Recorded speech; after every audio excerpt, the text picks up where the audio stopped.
Well, this video could be a little late, but here it goes. The Ayodhya Ram Mandir issue has finally come to a conclusion when the Prana Pratishta of Ram Lalla, or the Little Rama, is done in the Ram Mandir and it's open for the public. The Ram Mandir dispute must have been one of the most controversial and violent and communally disharmonious disputes in the history of independent India.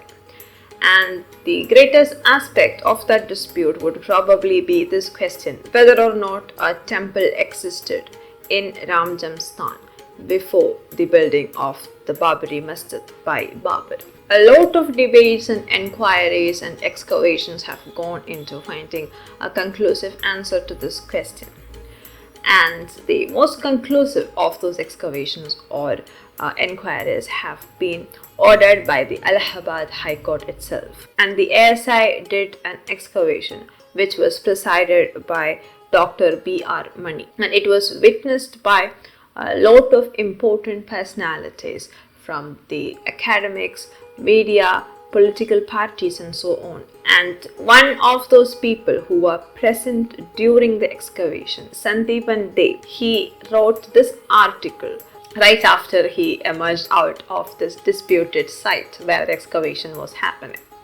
And apparently when he wrote this piece, it became a huge political controversy because he was apparently a left-leaning person from West Bengal writing about the evidence in the excavation. We will get to that now.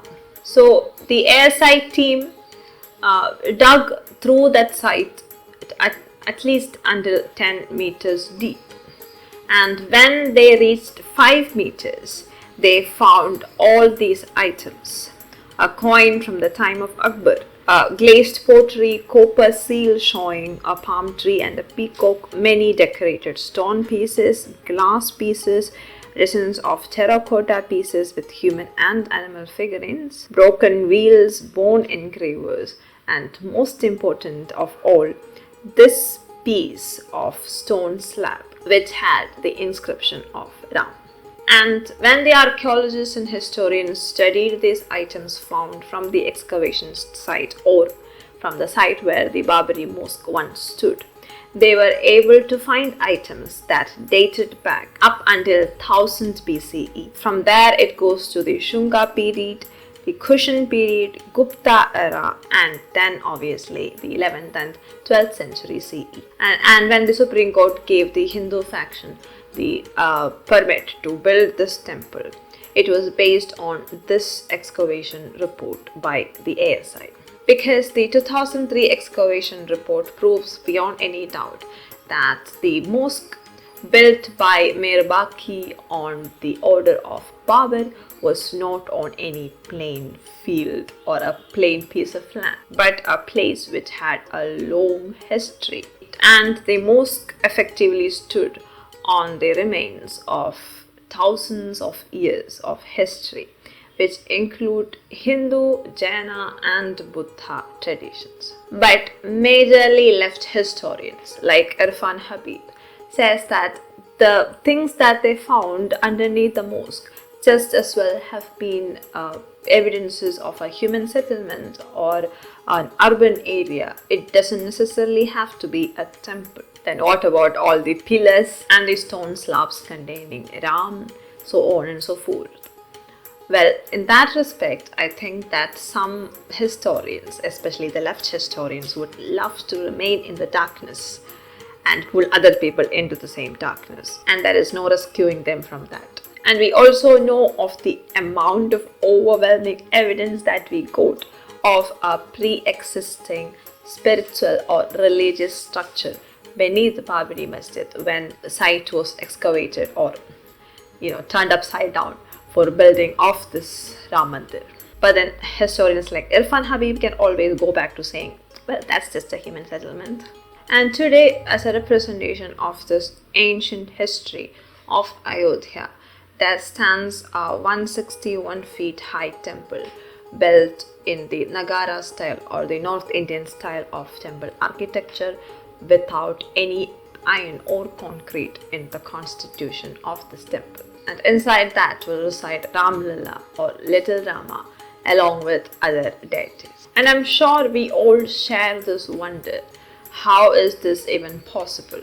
And that's so in our lifetimes. I'm sure we must have all gone through these stages of denial and protest at what was happening in the name of Ram Mandir to a place of profound gratitude and pride in the achievement. That is this great temple with this amazing architecture at the heart of Ayodhya.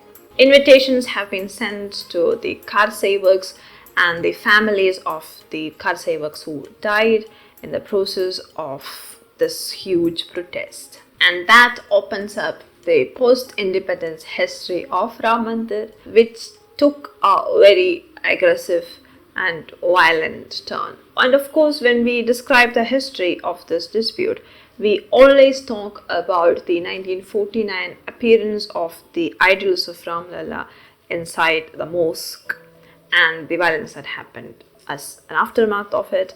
We also talk about the Rajiv Gandhi's decision to open up the land for pilgrimage and for puja, which once again caused a lot of problems, which continued for a long time. And we talk passionately about L.K. Advani's Rath Yatra, which had a lot of political underpinnings because L.K. Advani was a BJP leader. And we all know about the rally conducted by the entire Sangh Parivar, which included Shiva Sena, BJP, BHP, the car sevaks, RSS and so on, in December 1992 that led to the demolition of the Babri masjid, the infamous Godhra riots in 2002, which also has a lot of connection with the Ram Mandir issue.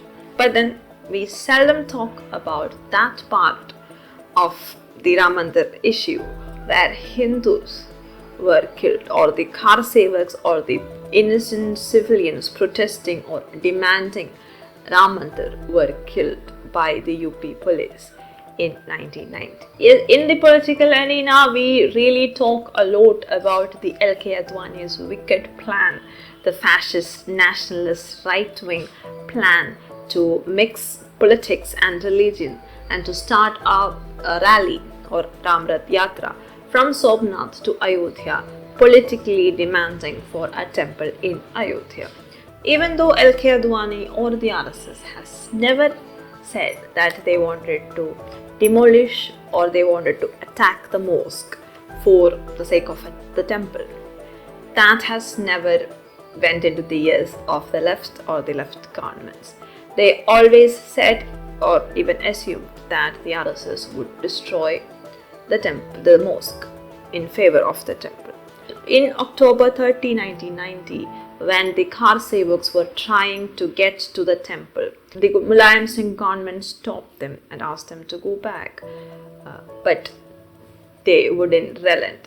A sadhu was able to take control of an armed constabulary bus. He drove the bus into the barricades, thus giving way for about 5,000 car sevaks to go into the heavily guarded premises. With clear instructions from Mulayam Singh Yadav government to not allow any damage to the mosque, the police, who had just been throwing tear gas shells up until now, resorted to firing actual bullets when a few car sevaks managed to climb the dome of the mosque. And then once again in November 2, 1990, another round of police brutality started in Ayodhya against these car sevaks. The journalists who were watching from one of the roofs remember the police firing at the car sevaks without any warning. Around 3 p.m., the car sevaks dragged the bodies of the deceased into a nearby temple. Without burning the dead bodies, they once again demanded the Mulayam Singh government to let them enter the disputed structure. And finally, the government had to relent and the site was opened. And then the car sevaks went inside the disputed area and prayed to Ramlala in batches. Everybody said that the car sevaks would go in and completely destroy the mosque, but most often they just prayed to Ramlala, did puja and came back. So what does that say really? And it was in this police encounter Kothari brothers were killed, and this collective rage and anger in the minds of believing Hindus then culminates into the demolition of Babri Mosque, on which the RSS had no control. They called upon all these people, but then they were not able to control the mob, who then went on to demolish the mosque out of sheer anger at the government, at the left government, and what they were doing to their religious beliefs. Now, the reason why I talked about this massacre or this instances of sheer police brutality towards protesting civilians is to prove to everybody out there that the history of Ram Mandir is not simple at all. The left would always want to show the people who fought for the Ram Mandir as fascists and the worst kind of people who ever lived in India, who just wanted violence and political domination in the name of religion. And the right will always hail them as martyrs and brave warriors and brave souls who fought for a very just cause. But the truth probably lies somewhere in the middle. And that is why the history of the Ram Mandir issue and the Ayodhya dispute is a very complex matter with layers and layers and layers in it. We knew that there could be pre-existing structures beneath the mosque from 1980s onwards. We knew that the left historians were mostly not truthful about that. We knew that a lot of Hindus wanted or desired the demolition of Babri Mosque, but not all. We know that a lot of Hindus wanted to see the rising of a Ram Mandir in that place, but peacefully. And we also know that some historians, especially in the left, misinformed and lied to the public and to Muslims for a very long time. So all in all, this is nothing but a simple issue, and we need to look at it in that way. But finally, when the inauguration or the Pran Pratishta of Ram Mandir is happening, it is not through violence, it is not through any unconstitutional means, but with the permission of the Supreme Court and with the consensus of a majority of Indians, being able to resolve a bloody, aggressive, communal issue through non-violent constitutional ways, and being able to conclude it in such a positive way. Really excited for seeing the completed Ram Mandir and to witnessing the Pran Pratishta, if only through the TV. But I'm really hoping that you are also really excited, and this could be the glorious beginning of a new Bharat. What do you think? And if you want to know a detailed history of the Ram Mandir issue and how different factions added to it, please check out this video. The Republic Day is coming, so we'll have to say something about that. So tune in and subscribe.